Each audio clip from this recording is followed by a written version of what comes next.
यकीनन आप exit poll ही देख रहे होंगे। तमाम न्यूज चैनल्स पर ये एग्जिट पोल दिखाया जा रहा है। आज समाप्त हुआ देश का जो सबसे बड़ा चुनाव, लोकतंत्र का महापर्व, लोकसभा का चुनाव जो 7 चरणों में संपन्न हुआ।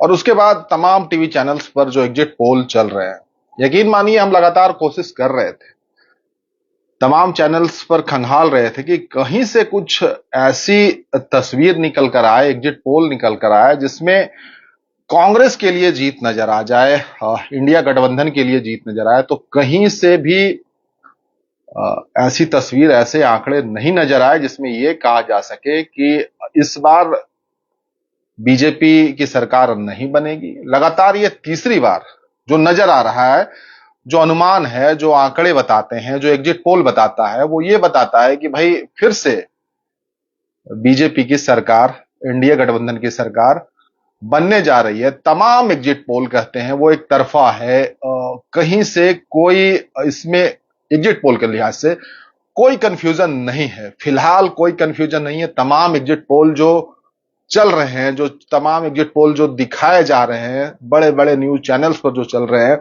जो रेनाउंड जो सर्वे करते हैं, उनके एग्जिट पोल कहते हैं कि तीसरी बार भी बड़े आसानी से भाजपा की सरकार यानी एनडीए की सरकार बन रही है। और 2014, 2019, 2024, और एक बात इसमें यह है कि क्या फिर से जो इंडिया गठबंधन है, जो इस बार गठबंधन बनाया गया, क्या वो नाकाम रही जनता के बीच में उन मुद्दों को ले जाने में, या फिर उलझ कर रह गई सोशल मीडिया में और लाइक्स के चक्कर में, और तमाम वो जो मुद्दे हैं वो धरे के धरे रह गए। बीजेपी की तरफ से ये बातें कही गई कि जो 10 साल में प्रधानमंत्री मोदी ने जो काम किया, जो जन कल्याणकारी योजनाएं रही, जो सीधा लाभुक बनाया प्रधानमंत्री मोदी ने, वो कहीं ना कहीं उसका फायदा ये तीसरे टर्म में भी बीजेपी को देखने को मिल रहा है। हालांकि कई जगह पर बीजेपी को नुकसान होता हुआ भी दिखा। जो सबसे बड़ा नुकसान हो रहा है वो राजस्थान में दिख रहा है, जहां भजन लाल शर्मा बड़े, आप कह सकते हैं कि एक एक तरीके से चौंका दिया था जब उनका नाम आया था। जब वो मुख्यमंत्री के तौर पर उनकी तस्वीर आई थी, तो वहां से चौंकाने वाले फिगर हो सकता है कि देखने को मिले। बाकी साउथ से ये बातें कही जा रही थी कि साउथ रीजन से बीजेपी जो है वो सीट कवर करेगी। तो बीजेपी तैयारियां जो है, पूरे 5 साल चुनाव की तैयारियां करती है। उनका कैलकुलेशन चलता रहता है कि सीटें कहां से कवर करनी है। वो ये मानकर नहीं चलती कि सीटें यहां से जो पिछली बार आई थी वो सीटें रिपीट होगी। आप देखें, उड़ीसा में सीट उनकी आ रही है। आप देखिए बंगाल में शायद हो सकता है कि टीएमसी से ज्यादा सीट उनकी आ जाए। बिहार में सीटें हो सकता है कि कुछ गड़बड़ आपको दिखे। झारखंड भी आप देखेंगे वहां भी सीटें बीजेपी लूज करती हुई नजर आएगी। बावजूद इसके कहीं ना कहीं दूसरे जगहों से, साउथ से, दूसरे रीजन से जहां बीजेपी ने सीटें नहीं लाई थी, आंध्र प्रदेश आपको दिखेगा उसमें, उस आंकड़े में, जहां से बीजेपी को सीट मिल रहा है। तो ये तमाम बातें हैं जो कांग्रेस की न्याय यात्रा थी, भारत जोड़ो यात्रा थी। हालांकि ये अभी अभी आंकड़े हैं, ये एग्जिट पोल के आंकड़े हैं। ये मतलब बिल्कुल यही नहीं हो सकते, लेकिन एग्जिट पोल जो अनुमान लगाए जा रहे हैं उसके मुताबिक लगातार तीसरी बार प्रधानमंत्री मोदी फिर से प्रधानमंत्री बनने जा रहे हैं 2024 में। जो आंकड़े बता रहे हैं वो स्पष्ट तौर पर बता रहे हैं, इसमें कोई किंतु परंतु नहीं है, क्योंकि तमाम जितने भी आंकड़े दिखाए जा रहे हैं उसमें साफ साफ दिख रहा है कि बीजेपी आसानी से बहुमत की तरफ है, और बीजेपी अकेले बहुमत की तरफ है। हालांकि अलग आंकड़े नहीं दिखाए गए हैं, लेकिन आप मानकर चलिए उसमें से 30-35 सीटें कम कर दीजिए। हम आपको बताना चाहेंगे, कुछ आंकड़े हमारे पास हैं, न्यूज नेशन ऑल इंडिया का है ये। इनके आंकड़े बताते हैं 342 से 78 एनडीए, इंडिया गठबंधन के लिए 153 से 169, अदर्स 21 से 23। इंडिया न्यूज डी डायनामिक्स, इनका जो एग्जिट पोल बताता है 371, 125, 27, यानी 371 एनडीए के लिए, 125 इंडिया के लिए और 47 अदर्स के लिए। जन की बात की एग्जिट पोल बताती है एनडीए के लिए 362 से 392, इंडिया गठबंधन के लिए 141 से 161 और अदर्स के लिए 10 से 20। रिपब्लिक भारत का एग्जिट पोल बताता है 359 एनडीए के लिए, 154 इंडिया गठबंधन के लिए, 30 अदर्स के लिए। आपको बता दें इसमें एनडीटीवी पोल ऑफ पोल्स इनका एग्जिट पोल बताता है 358 एनडीए के लिए, 148 इंडिया गठबंधन के लिए और 37 अदर्स के लिए। जी टीवी सीएनएक्स एग्जिट पोल इनका एग्जिट पोल बताता है 353 से 367 एनडीए गठबंधन के लिए, 118 से 123 इंडिया गठबंधन के लिए और 43 से 68 अदर्स। न्यूज 24 भी जो चल रहा है टुडे चाणक्य का, वहां भी जो आंकड़े हैं वो स्पष्ट तौर पर एनडीए गठबंधन की तरफ वो आंकड़ा नजर आता है।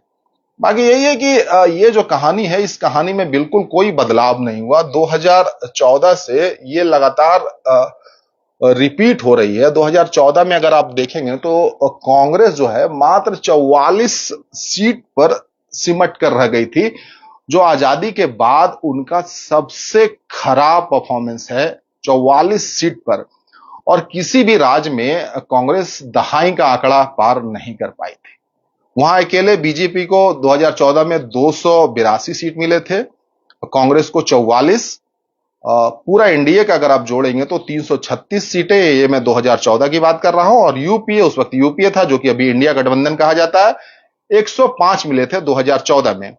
2019 की अगर बात कर ले तो बीजेपी को अकेले बीजेपी को 303, 543 में 303 सीटें मिली थी, यानी कि 2014 से भी ज्यादा सीटें 2019 में मिली थी। और वहां कांग्रेस को मात्र 52, 2014 में 44 मिला था और 2019 में मात्र 52 सीटें मिली।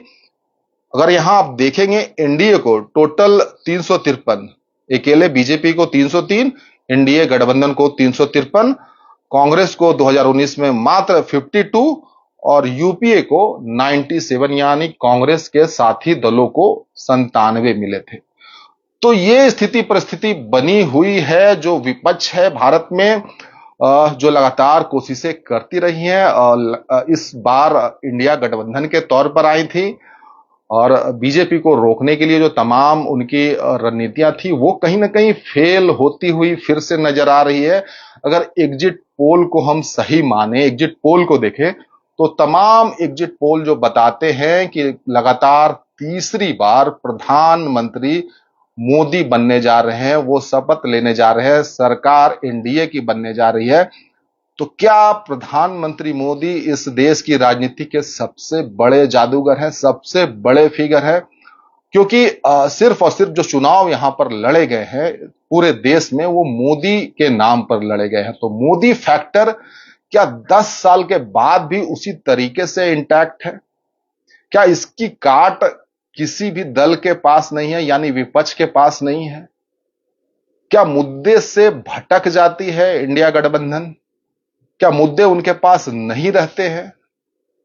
क्योंकि जब आप देखेंगे वोटिंग परसेंटेज भी आप देखेंगे, हम आपको बताना चाहेंगे कुछ आंकड़े हैं 2014 के आंकड़े। 2009 से आपको बता दें, 2009 में बीजेपी को 116 सीट मिला था और वहां सरकार जब चेंज हुई थी, वो 2009 की हम बात कर रहे हैं, कांग्रेस को मिली थी 206 सीट, सरकार कांग्रेस की चल रही थी।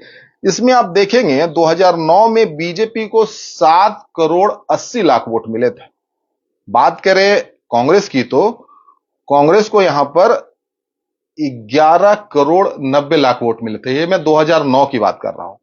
14 में सरकार बदल गई क्योंकि गांधीनगर से बनारस की यात्रा कर रहे थे प्रधानमंत्री मोदी, जो उस वक्त गुजरात के मुख्यमंत्री थे, और बनारस से दिल्ली का रास्ता उन्होंने तय कर लिया था। और उसके बाद लगातार एक तरीके से उनका परचम इस देश में चल रहा है, उनकी नीतियां चल रही हैं और विकास की जो वो बातें कर रहे हैं कहीं ना कहीं लोगों के बीच में जा रही हैं और वो वोट में तब्दील हो रही है। 14 के बाद 19 और 19 के बाद जो एग्जिट पोल बता रहा है 24 में।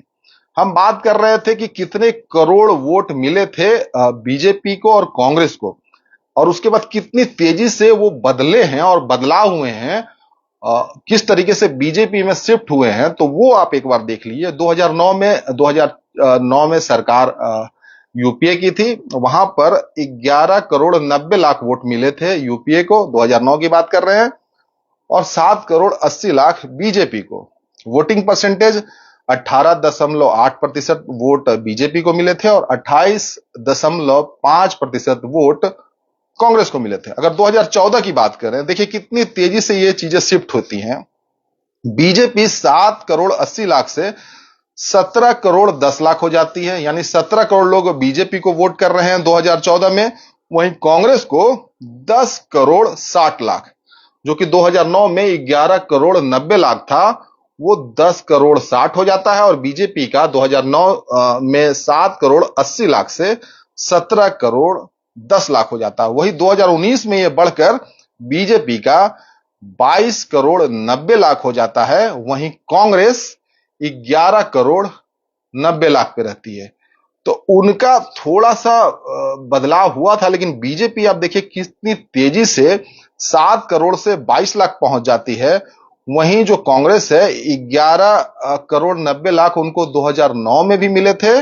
वोटिंग की मैं बात कर रहा हूं, कितने लोगों ने वोट किया था, तो 11 करोड़ 90 लाख 2009 में किए थे। वही वोट 2019 में सेम आंकड़े हैं 11 करोड़ 90 लाख। अगर परसेंटेज की बात करेंगे, वोटिंग परसेंटेज की बात करेंगे, तो 2014 की अगर बात कर ले तो 31.34% बीजेपी को वोट मिले थे। वहीं 2014 में कांग्रेस की वोटिंग प्रतिशत आप देखेंगे, सीटों के लिहाज से आपको बता दें, ये 44 सीट मात्र मिले थे।